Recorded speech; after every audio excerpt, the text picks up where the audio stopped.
Old slow day. Cold day, and it's so cold it brought Paul Tarek back to the show. Welcome to Living the Run, where we talk everything health and fitness. Paul Tarek back from Michigan even sent me a text and said, do we have a show tonight? That is not what the text said. It was one of those pump you up, like, are we on night? Like, all right, like, let's go. And instead, in the serious doctor world that you live in is, he must be inquiring if we are going to have a show tonight. Which we will well, you know, when I contacted the other co-host here, never has a problem getting here on time, always ready, always prepared. You can count on him. Former Major League catcher, current scout for the Chicago Cubs, Adam Melhuse. Thanks for coming. What's up, guys? I think that can be attributed to one thing. He's just better than I am. I mean, doubt it.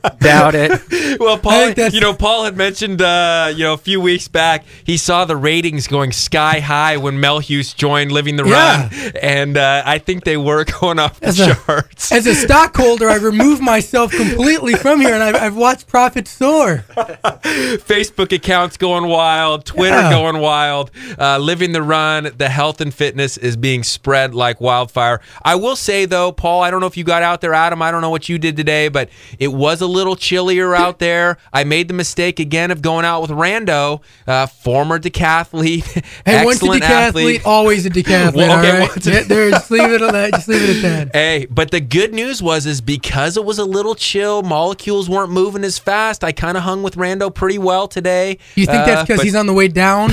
And I'm just saying, no offense, Rando. I mean, I'm there too, buddy, but it's possible. What did we hit today, Melhuse? What'd you hit in Living the Run fashion? We did CrossFit 12-12-12. We did a set of 12 ring dips, set of 12 single arm kettlebell squat, and 12 kettlebell swings, 12 sets of that. I didn't make all 12 in the allotted time. I got into my 11th round and collapsed, and that was it, and then did some soft tissue work. So 12 repetitions of all those too? Correct. Yeah, I mean, kind of a big day, right? 12, 12, 12. We're never going to get that 13, 13, 13. And a 12-minute nap. Yeah, a 12-minute nap to power it up after. Did you get 12 ounces of water to go with it? 12 ounces of protein? Yeah, 12's all the way around. That's right. Yeah, I went a different route. I went 18 minutes of easy running, trying to get that jet lag out of me. Because I felt terrible about 3 minutes into it. Was going, oh my God, this is absolutely horrendous. I've actually been running. It's getting worse. Yeah, I like that. You know, when I look at our workout now, I can make a 12 out of it. We went 4 laps involved with intervals of 3s on the stairs. 4 times 3. We'll make a 12 out of that. I'm a big fan. What kind of voodoo training are you doing? I feel like I contributed to the 12, 12, 12 movement. If you're just joining us here on ESPN 1280 The Ticket, you can find us on livingtherun.com or facebook.com. Catch all our old podcasts. Last week, Adam, great show. Excited about the slow marathon coming in April. You're going off to spring training, but the rest of us will join Dean Karnazes as he's committed to the slow marathon, and great time in here with Samantha Pruitt as well. You know what? Small world. In Napa this weekend with my wife, we snuck away for 48 hours to Napa, did some tasting. There was 4 couples. We were at Farniente Winery. 2 from San Francisco, 1 from Chicago. The gal from Chicago, boots on both feet, and we're like, oh gosh, what's going on here? And so we got to talking, and they were running a stress fracture of something, and I said, I occasionally sit in on this radio show, and we had a guest on, and he does the ultra. Oh, Dean Karnazes, like right off the get go, I'm like, yeah, and so that was like. Not that I was doubting him at any time, but it just solidified this guy's huge. Absolutely huge. And, the interviews are great. Paul, you've talked to him before. And, Dean, you get around him, and he's just one of those characters that just you feed off of his energy. You can tell he's pure, he's authentic, and he's a monster of an athlete. Well, he obviously inspired this woman to go run herself into 2 boots. I mean, Well, he talked a lot about pain and suffering. Yeah, he did. And she said, if he can do it, I can do it. And then found out, bone density, not equal. It's incredible. I mean, the guy that he talks about that pain suffering, he has an ability to just kind of change that mental focus. And yeah, it's such a big thing for San Luis Obispo to have a guy like that coming in. It's a Boston qualifier now, that slow marathon. It's a big race. Maybe we should look into this. Not to put anything down, but we're putting it up on a pedestal. Maybe he's actually got something like neurotically wrong that he doesn't sense pain. It's like it's tearing him apart or something. Maybe he should get that checked out. Well, speaking of the numbers game, remember he says, when I turned 30, I just, in a bar, had a few too many tequila shots, so I figured I'd go run 30 miles. I think his receptors aren't receiving. Let's assume there was 30 shots in the spirit of 12-12-12. It was 30 shots, and he ran 30 miles. Unbelievable. I read his book. He talked about running in those loafers too, penny loafers, I think, most of the way. And then at least he had the presence of mind to call his wife and come pick him up once he reached Half Moon Bay. But that guy's incredible. Hey, we got Virginia Merrim on the line right now. We're sitting with these 2 ginger snap cookies. One of the big things that we've talked about a lot with Virginia, and we talk about recovery from some of these workouts, etc. We come into the holidays. How do we not gain weight? How do we stay on, a strict diet and so forth? A lot of it revolves around sugar. A lot of it revolves around wheat. These are kind of 2 of the bigger topics. She's got a pretty good product here. They got a big paleo party going once again. This big paleo thing going on. It's going on again at Kennedy. Virginia, thanks for joining us. Hi, I missed you guys last week, but it was an exciting show. Well, we miss Paul virtually every week, so it's just one of those things. A lot of missing going around on Living the Run. But talk to us about real quick these. Because I know you got to go there, but these ginger pumpkin flourless cookies. As I'm going to pass them on to these guys. Yeah, once again, we have a paleo challenge going on. So one of the ideas is that you cook with no sweeteners and no flours or grains. Quite a challenge for a lot of people, especially this time of year. In fact, many people have brought products with agave and honey and maple syrup, and the idea is don't even use those. And so how can you make something like a ginger snap cookie without that? Well, it's really easy. I use a date-based, raw dates, and then I actually make my binder using walnuts, ground walnuts, and hazelnuts. The trick to the whole cooking process with nuts is if you put them in the oven at a very low temperature and you let them dry out, you don't break down the nuts, and the enzymes actually stay intact. And it binds just like, I'm sure as you guys can tell, it's just like a cookie. Most people think I've put oatmeal in there, and there's nothing in there. So, again, a very nutrient-dense treat that actually gives you health benefits. So you're not going to this holiday party and feeling guilty that you're eating all this crap. Instead, you're actually doing something good for yourself during the holiday. So what do you guys think of the cookies? How would these go over in the Tarek household? Oh, dude, they'd be gone. They'd be totally gone. Hey, are these cherries on top, or are those cranberries? Those are cranberries. Yes, dried cranberries with no sugar. Just straight up, yeah. Nice. Now, do you mix them in, or do you just place them on the dough? I just place them on the dough on top. So, again, you put all the binders, all the wet ingredients together. You put a dollop on the parchment paper. Put your cranberry. You can do anything, actually. You don't just have to do cranberries. You can do macadamia nut if you want. And then just, again, at low heat. Nuts, when they're cooked at a high heat, actually become very toxic, and an enzyme inhibitor actually gets released. When you cook it at a low temperature, it maintains the enzymes that are so important, as well as the protein. So those have a lot of protein in it. So they're, again, it's a health benefit cookie. How about this, Adam? Do these go over in your household? Is this one that you can see you and Carly getting down, making in the kitchen? No. No. Listen, but I'm giving you props here. I'm saying if my wife can make them exactly as they're sitting here today and taste like that, I would chow them down every single day. I'm putting it out to Carly. Use my recipe and get back to me. Okay. Hey, when we find those recipes on vertfoods.com.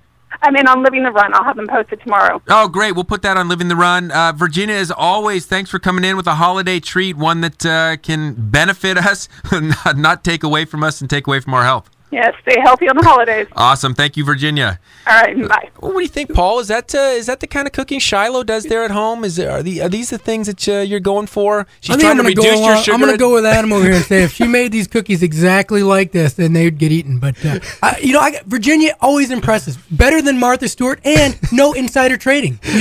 So So good on two fronts.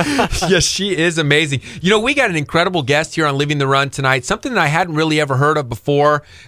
She's from Chicago. She's number 2 in the world, Paul, Adam, in tower running. And this is just amazing. I thought you were going to say weightlifting. I was going to and I could tell. Yeah, never heard of weightlifting before either. But no, tower running. They started, I believe, in the Hancock Building in Chicago. They talk about these races. Yeah, they run the stairs, right? They run the stairs. They open it up. You know, and I kind of thought initially, we're talking, how many do they do in a race? 10, 20 people. I mean, how many people do these things? She's talking about 5,000 people entering these races, and they kind of just, hey, every 5, 10 seconds, whatever, hey, send them up. You imagine being like a secretary or something on one floor, and you just got to go down one floor, and the elevator's not coming. It's like, I just got to get this paper down. Oh, no, I'm in the stairwell. Yeah, it's a fascinating thing. I'm excited to talk to Kristin. We're going to have her on the line in just a minute. And, it's one of those kind of events that as you start to think about it, and you think about getting story after story, and if you're good, you're up there and you're not seeing many people and you're not hearing many people. And we talk about that kind of concept of just being able to stay mentally focused as it's stare after stare. You can't the see scenery the does summit. Not change at all. The number changes, but the scenery is exactly you're the same. boxed in. Crazy stuff. So good interview coming up.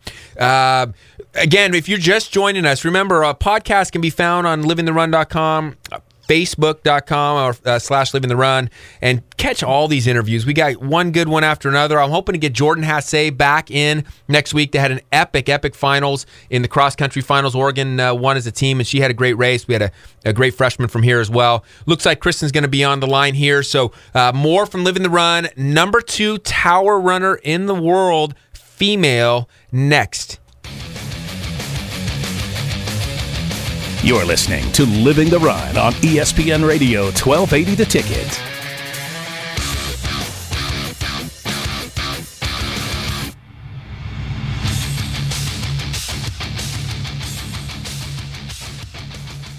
Since 1929, Standard Process has been dedicated to providing the highest quality whole food supplements. Their philosophy is simple: to provide nutrients as they are found in nature. Today, scientists are finding more and more evidence demonstrating the benefits of whole food nutrients over high-dose synthetic vitamins. Standard Process's unique products are sold through healthcare professionals who are trained in using whole food nutrition as the first line of defense for the body. Visit www.standardprocess.com for more information or to find a Standard Process healthcare practitioner near you. You want to get fit? And I mean really fit? Fit for fun? Fit for looking good? Fit for life? It can happen for you at Athlon Fitness and Performance in San Luis Obispo. Athlon has a 4-week fitness fast start designed to get anyone back on track and moving like a champion quickly and effectively. For a limited time, you can start Athlon's 4-week fitness fast start for only $197. That's 4 weeks of personal training, nutritional guidance, movement rehabilitation, motivation, fun, and encouragement, all for just $197. Take your body and your athleticism to a new level. Go to athlonslow.com. That's ATHLONSLO.com to learn more about the 4-week fitness fast start. It'll be the best decision you'll ever make. My name is Chris Randolph, and as a local track and field Olympic hopeful, I've been seeing Brian Quigley at Slow Wellness Center to help me with injury recovery during my season.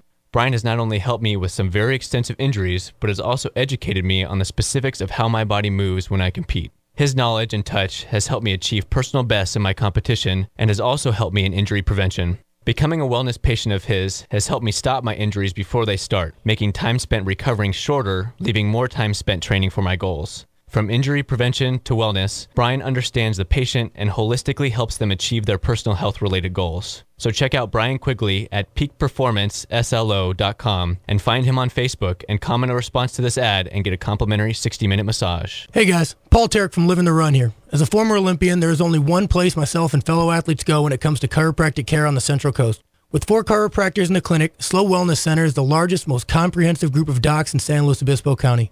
I began seeing Dr. Rex Stevens back in 2005 for spinal adjustments to help maximize my performance, minimize my injury, and allow me to compete at my best. When the difference between a win and a loss can be just a fraction of an inch, perfect alignment in all joints is essential. One of the great things about the team at Slow Wellness is no matter where I had an issue, whether it was my spine, my foot, knee, wrist, or shoulder, they were always able to help. This team, made up of Dr. Rex and Molly Stevens, Dr. Sachs, and Dr. Bandolo, is sure to help you reach your health and fitness goals too. If it's chiropractic care you need, go where I go, Slow Wellness Center. Check them out at slowwellness.com or call 543-8688.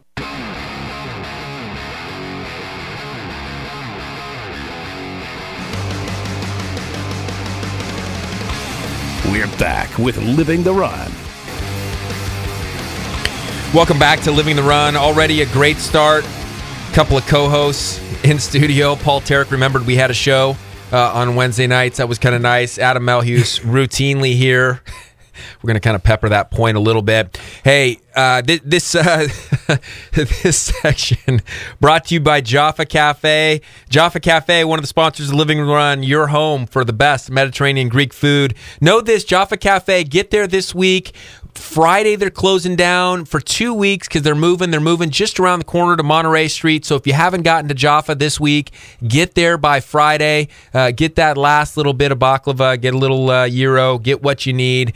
2 weeks down, coming back January 3rd. So Jaffa Cafe, always a welcome sponsor here at Living the Run. Joining us now from Chicago, number 2 ranked tower runner in the world. She's fantastic as well as a runner first, Boston qualifier multiple times. Kristin Frey, thanks for joining us at Living the Run.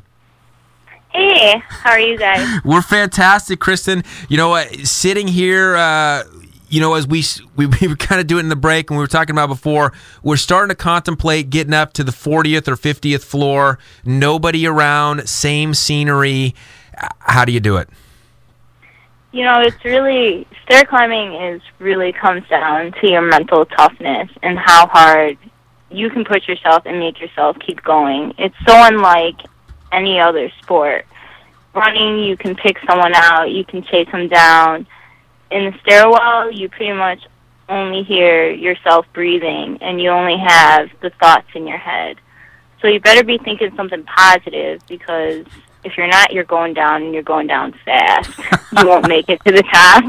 Hey, how do you, I mean, obviously you're a runner. You know, you loved being out there. You were obviously successful, Boston qualifier multiple times. How do you transfer over to tower running, and explain a little bit about what tower running is? I mean, I think most people can kind of get a sense, but around here in San Luis Obispo, like I told you, Beach Town, you know, we're talking maybe we got a couple. We had a 2-story limit in town for years. I think we got a 2-story limit downtown, so nobody around here really knows what a tower run is. Explain it to us, and how the heck do you get into it?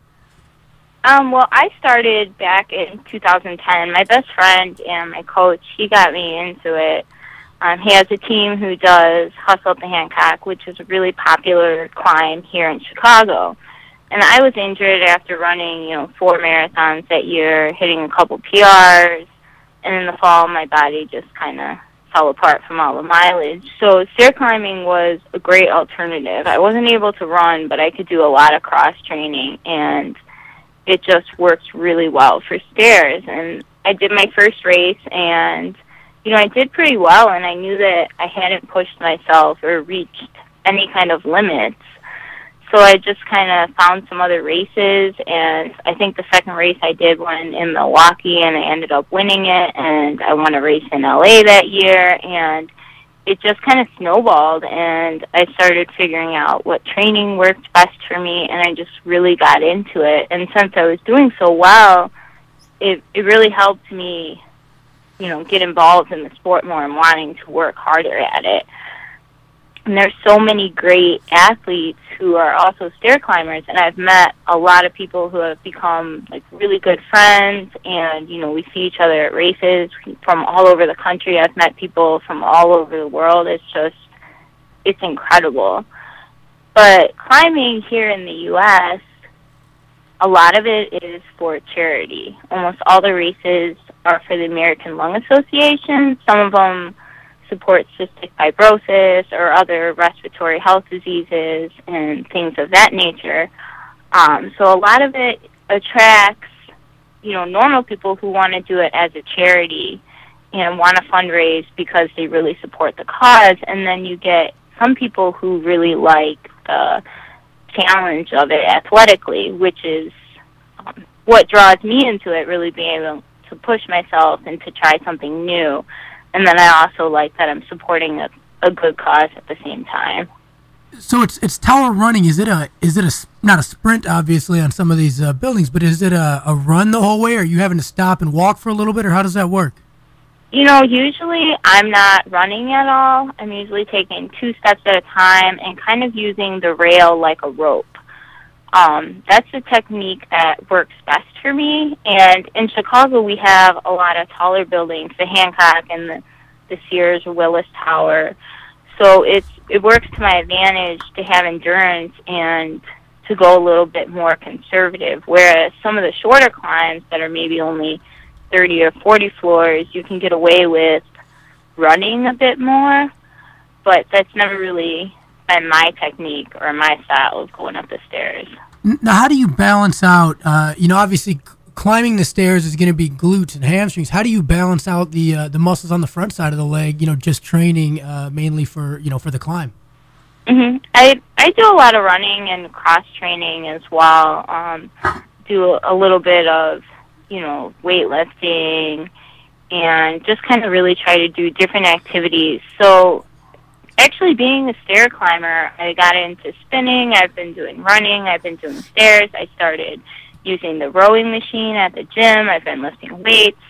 Whereas when I was a runner, I was purely just running. I wasn't doing any form of cross training. So I think stairs is making me, a better all-around athlete. And even some of my running times are dropping, and I'm not even focusing on running at all, which is kind of neat.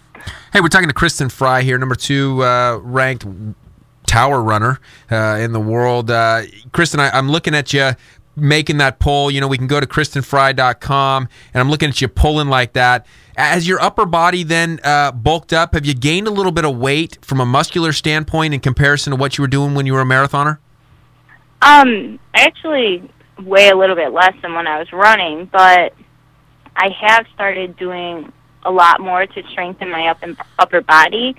I did a race in Taipei earlier this year, which is just a little bit smaller than the Sears Tower, and my arms and upper body were just dead by the top, and I really needed my arms to pull the rail more because my legs were totally shot and I had nothing left. So it was after that race, I said, I got to get rid of these chicken arms and I need to bulk up a bit. So I started doing push-ups and using the rowing machine, and I could really tell, my upper body was getting stronger. And when I did the Sears Tower in the beginning of November, it definitely made a difference. Hey, and I could tell I was using my arms because they were sore the next day too.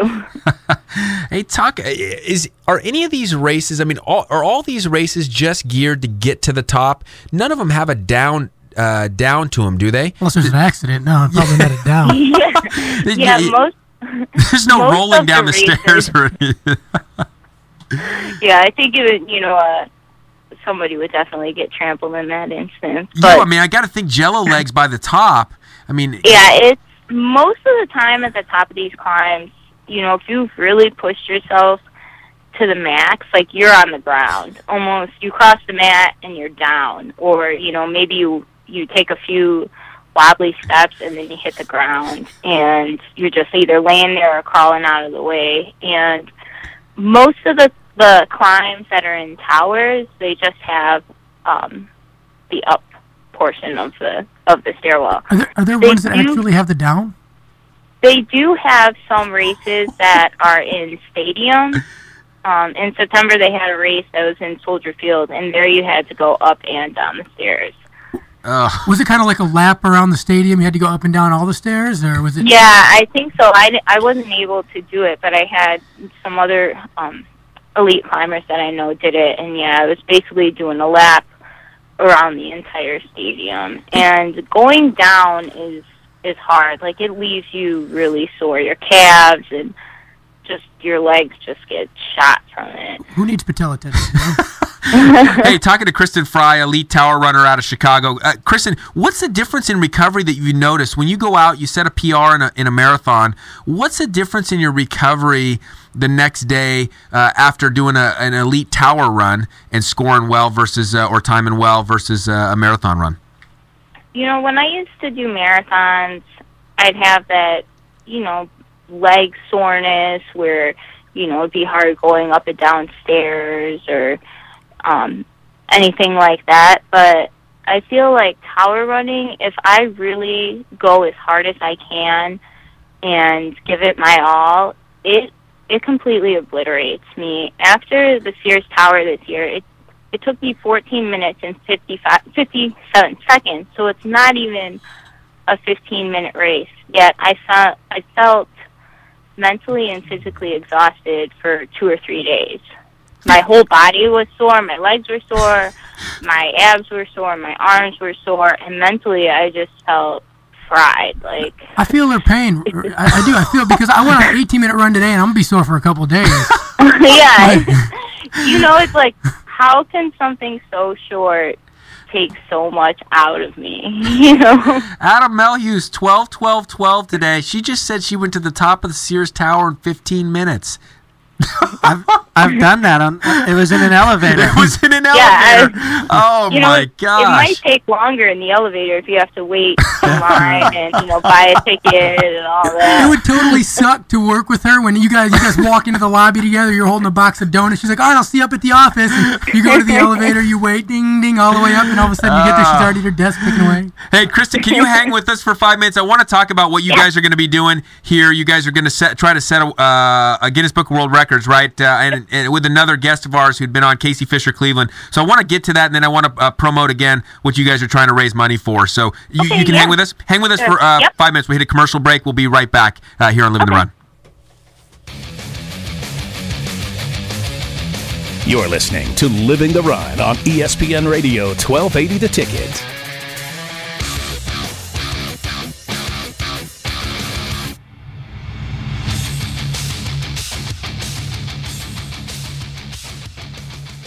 Puma Aquatics team offers year-round swim programming for novice, recreational, and competitive swimmers. For 16 years, Puma has developed some of the fastest swimmers on the Central Coast, as well as the nation. Puma has 3 convenient locations to choose from, providing programming for all of San Luis Obispo County. Puma offers swim assessments for new swimmers on Tuesdays and Thursdays at the SLO Kennedy Club, Atascadero Kennedy Club, and Arroyo Grande High School. For more information about Puma Aquatics, check out pumaswim.org. Join the Puma Pride and challenge yourself to reach new levels in your swimming. Puma Aquatics, where pride, passion, and persistence pay off. Imagine waking up every morning feeling great, jumping out of bed, starting your day, and then energetically getting through the day and finishing with plenty left for the evening. The fact is, you were born with all the tools you need to function optimally, develop lean, strong muscles, and generally feel good, productive, and pain-free. You just need to relearn to use these natural tools, and it's not as hard as you think. Athlon Fitness and Performance in San Luis Obispo has a 4-week fitness fast start designed specifically to get you back on track and moving like a champion, quickly and effectively. And for a limited time, you can start Athlon's 4-week fitness fast start for only $197. That's 4 weeks of personal training, nutritional guidance, movement rehabilitation, motivation, fun, and encouragement, all for just $197. Take your body and your athleticism to a new level. Go to athlonslo.com. That's ATHLONSLO.com to learn more about the 4-week fitness fast start. It'll be the best decision you ever make.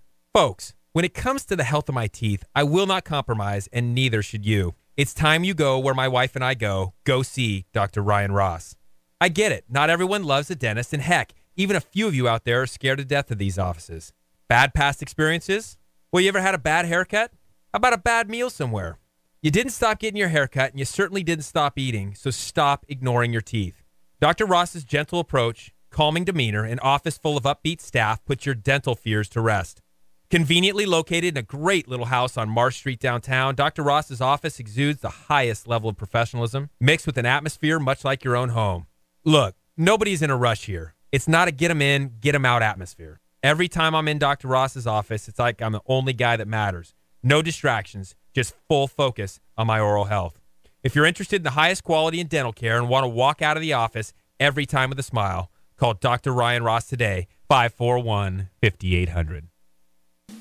The ultimate choice for sports massage in SLO County? Peak Performance. Conveniently located at SLO Wellness Center just blocks from Cal Poly is ready to assist you to reach your personal best. Calling all athletes and fitness enthusiasts. If you're ready to start alleviating symptoms by addressing the true problems, if you are seeking efficient and effective body work, then you can count on Peak Performance. Nagging injury, losing the bounce in your step, pain or tightness keeping you from training hard and reaching your goals? Raise your standards, raise your expectations. Call Peak Performance 543-8688.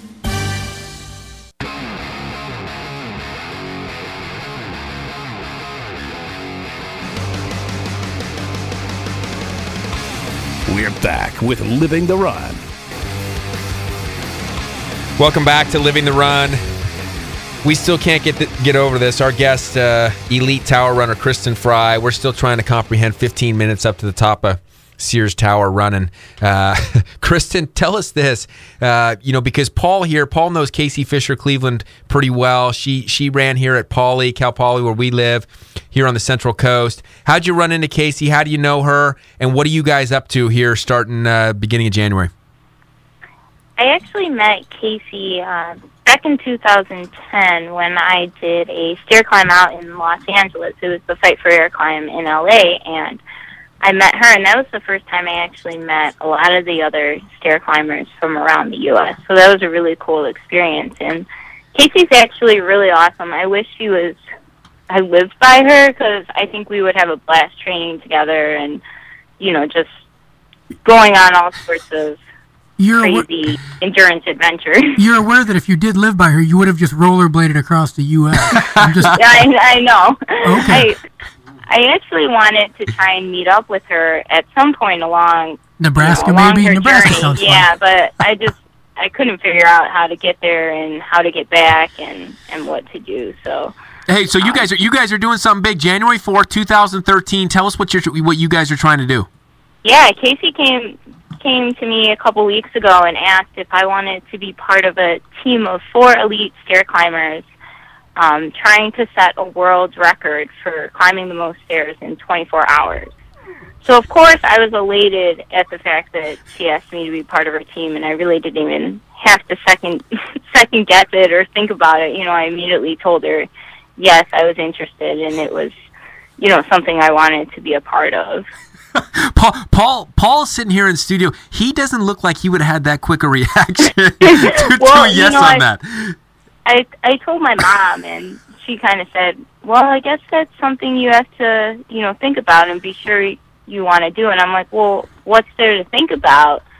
And she's like, well, it sounds really challenging, really hard. You're going to be up for 24 hours. I'm like, that's the whole point of it. If it was easy, it wouldn't be a world record, right? The inquisitive part I have is, it's like a 4-person team. Is there a 3-person team world record? Is there a 5-person team world record? Yeah, I think Casey actually just applied for us to set this record. So I think it would be a brand new one. Oh, so the good news is there's no pressure. You guys could do nothing. Go like 5 flights, call it a day, and then just keep breaking your record every other week. I think there's a single guy who's done a 24-hour world record. So I think we should at least, shoot to beat him. That would probably be a pretty good place to start.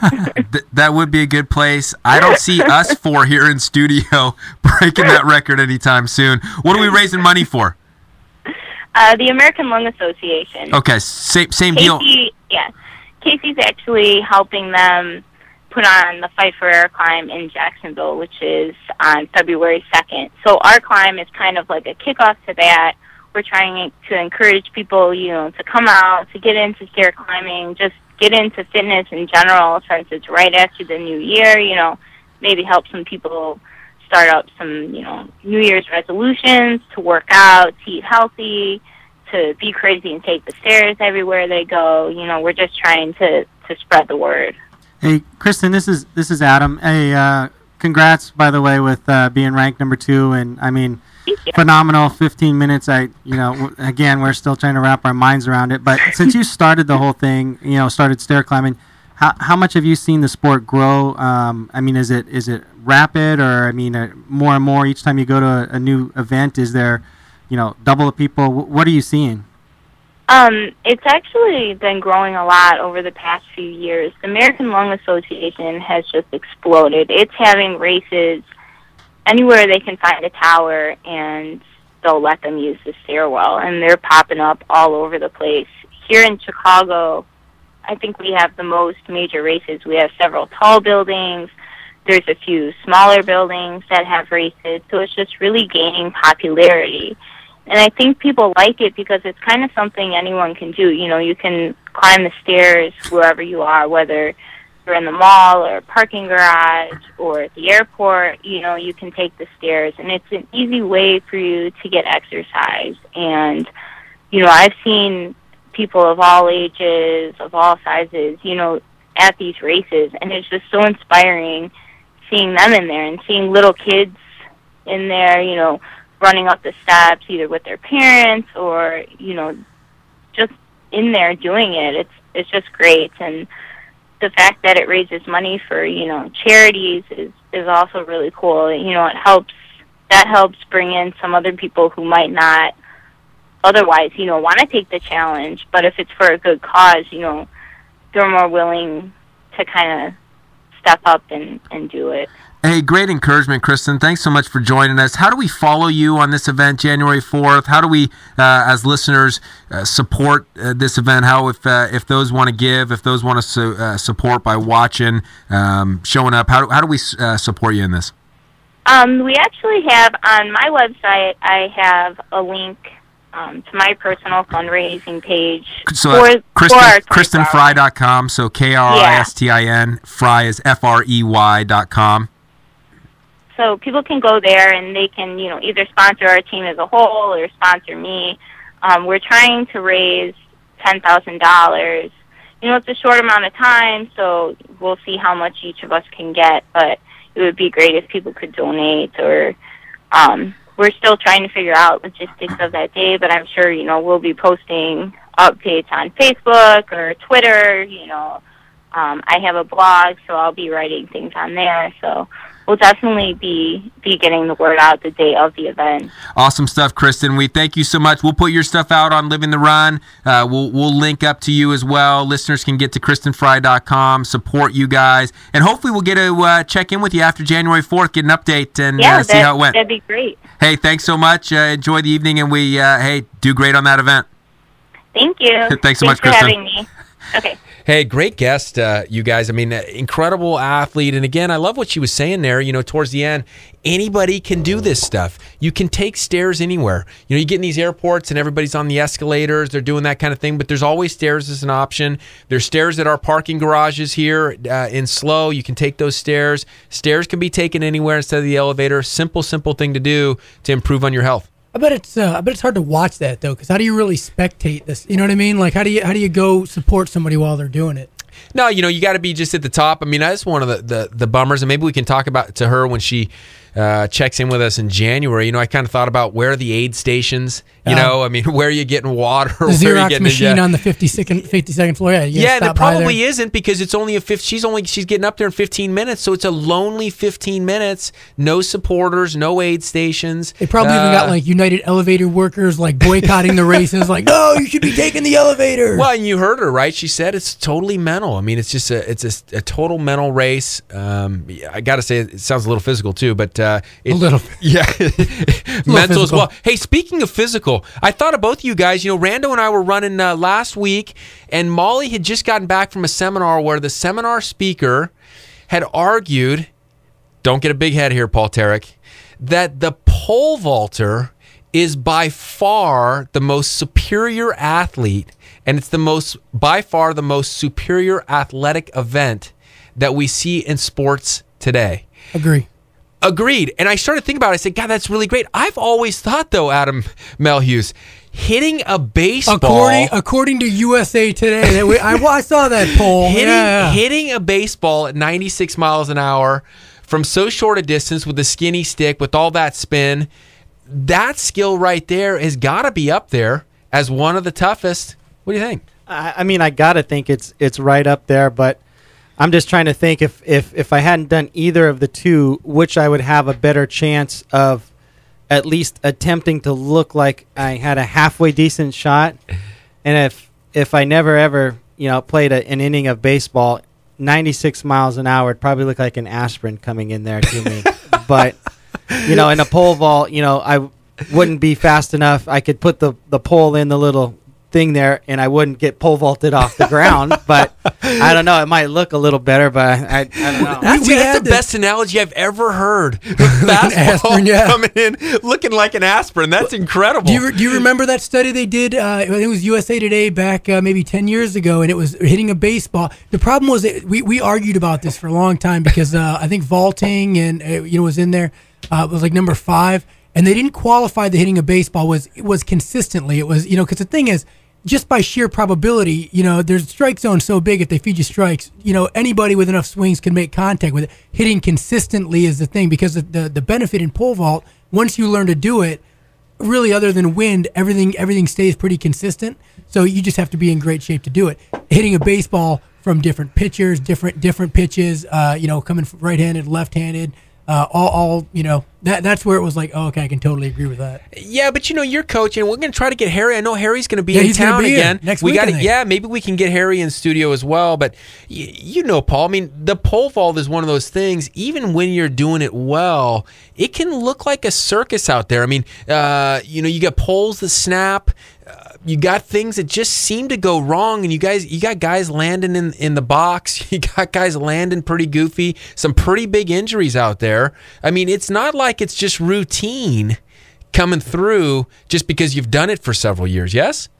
Yeah, I can see that, but baseball is saying, normally I wouldn't be saying, oh yeah, baseball players way better athletes than, but as far as the hitting the baseball versus pole vaulting, I still think pole vaulters are probably the best athletes in the world, but hitting a baseball consistently, 100 and some games a year, different pitchers. I mean, he would know more than I would. Well, see, I think it's comparing apples to oranges in the fact that an athlete, I mean, I wouldn't argue the pole vaulter is a better athlete by any means. I think hitting the baseball, we're talking of a skill, but an athlete, that you flip on the tube when it's baseball season, and there are not athletes there. There are some guys who are far from. I didn't want to say it, but I'm glad he. No. I mean, now, you're talking about a skill of hitting a baseball. I'd put that up with just about anything. But you're talking athletes. No, I wouldn't argue that for 1 second. Yeah, no question. And when you start to look at the core athlete there, I mean, you're talking about legs, you're talking about spine, you're talking about coordination with that pole vault. You're using an apparatus. You've got to have some speed, but you've got to be able to have some propulsion. So you got to have power, coordination. It's a phenomenal event. I definitely couldn't think of anything. It's just conversion of kinetic energy to potential energy, right? Oh no, the engineer's going to come out and Paul Tarek. This could get ugly on Living the Run. 1/2 mv squared equals mgh. Don't you remember this from physics? Health and fitness, Paul. Health and fitness. No MSG. Let it. Oh, the show's going awry quickly. But, it is an interesting thing, that we get back with Kristin. And, how do you get people out just doing stuff? And so often it's so hard to do that because, you talk about the 12-12-12 you did today, Adam, and the reality is that 95% of the people can't do that right now. And we talk about some of the runs that we do and some of the different things. And to just get going, one of the greatest things you can do is just start walking some steps. Well, I can, every week we talk about this, and I go, it's just, I never used to understand how hard it was for people to get out, because for me it was a lifestyle, and it's part of life. You just go work out. And then it was job, wife, child, house, pay. Life kind of catches up to you and starts filling in all those places that you had voids before.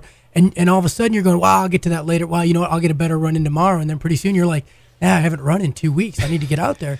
And what you just said is kind of the nail on the head. Just to get out there, to get the blood flowing, because there's a lot of times I don't want to go stretch, I don't want to jump, I don't want to lift or do anything, but you get those first 5-6 reps in. It doesn't matter what you do, you just get the first 5-6 reps in, and wow, it's okay, I feel like I could do this. And that was kind of my thing in college, was I never wanted to run at 5 o'clock or 6 o'clock in the morning. I never wanted to do it. And in order to do it, one of my coaches said, what you got to do is just get up. He's like, get up, get on the floor, do like 10 squats or do 10 push-ups real quick, and then ask yourself if you're going to do it again. And 9 times out of 10 it was, yeah, I'm up, I might as well go do it. Yeah, that 10th time I was back in bed though, but I mean, the other 9 times. Well, no question. I mean, we talked about today when we went out and it was a little colder than we thought. This morning was pretty warm. All of a sudden, 1 o'clock, it's dropped 20 degrees from what it was at 8 a.m. And it's that same mentality. It's like, okay, just put a few steps in front of each other. You get there, you get 5-10 minutes in, and then you ask yourself again, am I glad I'm out here?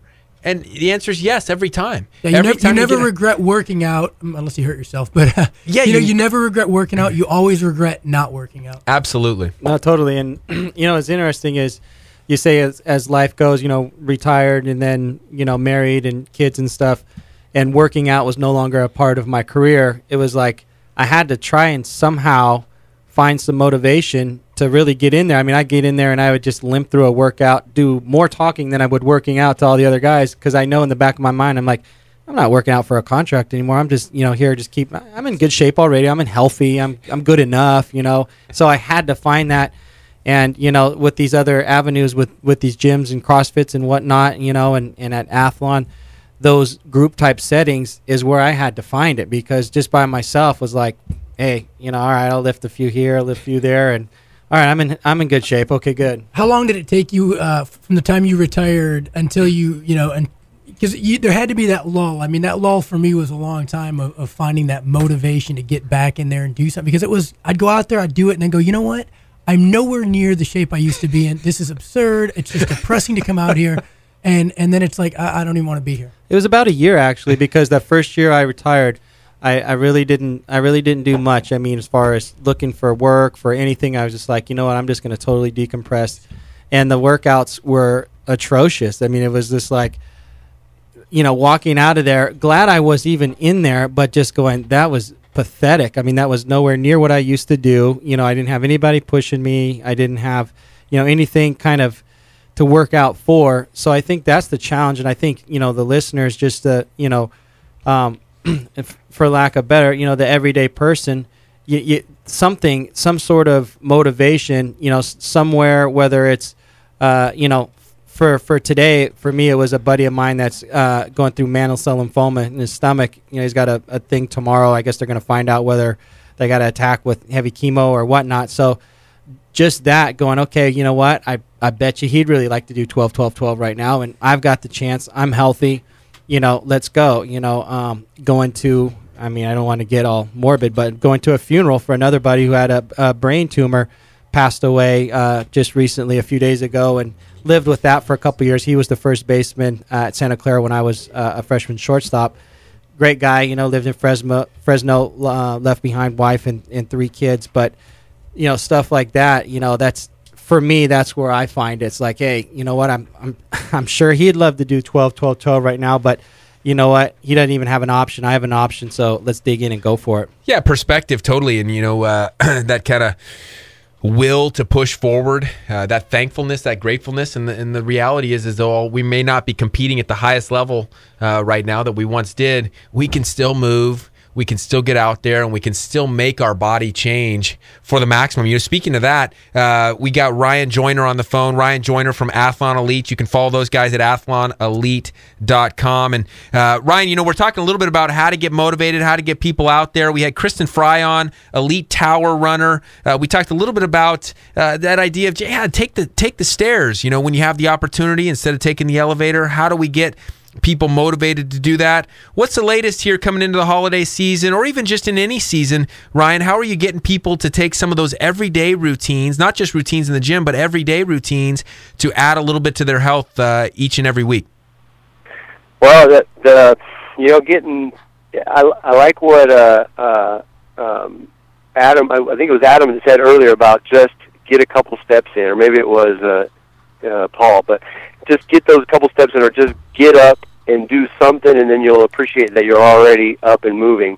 As far as getting people motivated outside of the gym, education is big, and people realize that they need it, but they will continue to put it off until they read something that says, hey, by the way, you're going to feel so much better, and this is why, or something to that extent. So for me, it's constant education. So I'm sending out newsletters, Facebook posts, emails, getting on top of people, and just giving them that positive reinforcement of how important it is, and that helps get them started and get them going. And then, of course, like Adam said, the group setting is very inspirational, motivational, because you're in there with a group of other people, like-minded, who are going through the same struggles as you are. And when you get that group feeling, that group camaraderie, it's very powerful, and it's very motivating in and of itself. Hey, no question about it. I know these guys have done it. I've done it, the different groups and so forth. Talk about, just real quick, at Athlon Elite, what are the groups that are offered? Because I know one thing,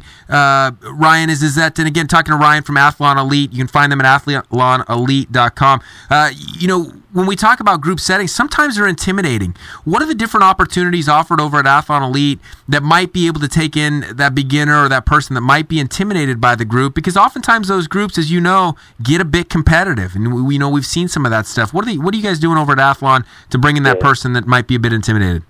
Yeah, definitely. Well, we have what we call our semi-private program and even private program. And so initially we actually try to steer people toward the semi-private program, which is only 1 to 2 people in any particular session. So it's basically private training, and that gets them going and gets them experience, get them comfortable with the movements and comfortable with what's going on. So it's kind of like our on-ramp program. Like you're getting on the freeway, there's an on-ramp to get them comfortable with what they're going to experience in a group setting, and then at some point they transition over to the group and love it. But yeah, you're right.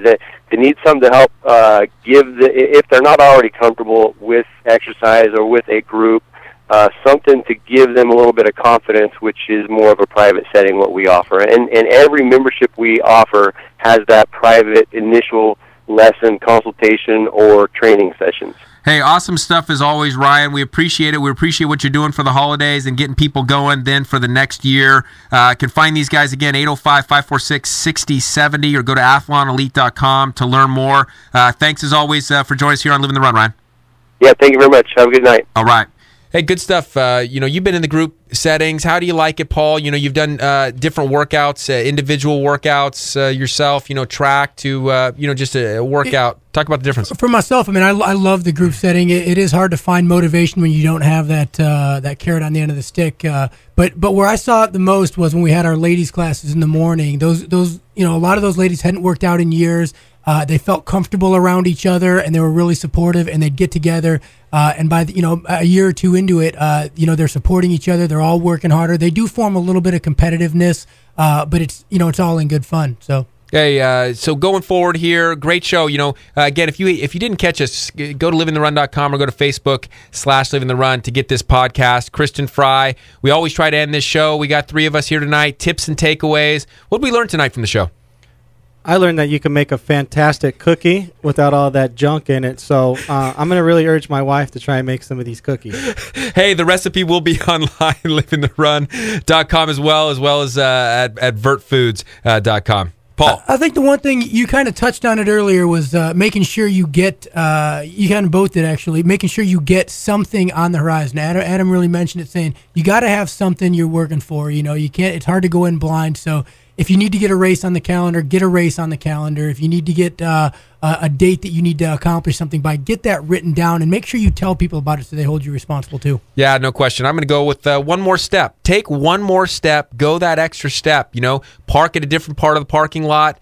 Take the stairs, do something, but just try to add that one more step, and we'll get to the next level. Well, next week, we're going to try to, the goal is to get Jordan Hasse. She's supposed to come back from Oregon. Maybe we get in the studio. Maybe we get another Oregon coach Harry Mara. Coach of the year. Paul Tarek, any chance that you're going to show up again on a Wednesday? It's quite possible. I'll text you and let you and ask you if we're going to have a show again, apparently. Hey, fun as always. Thank you to Adam Melhuse, Paul Tarek, producer Max Woodcock. I'm Rex Stevens.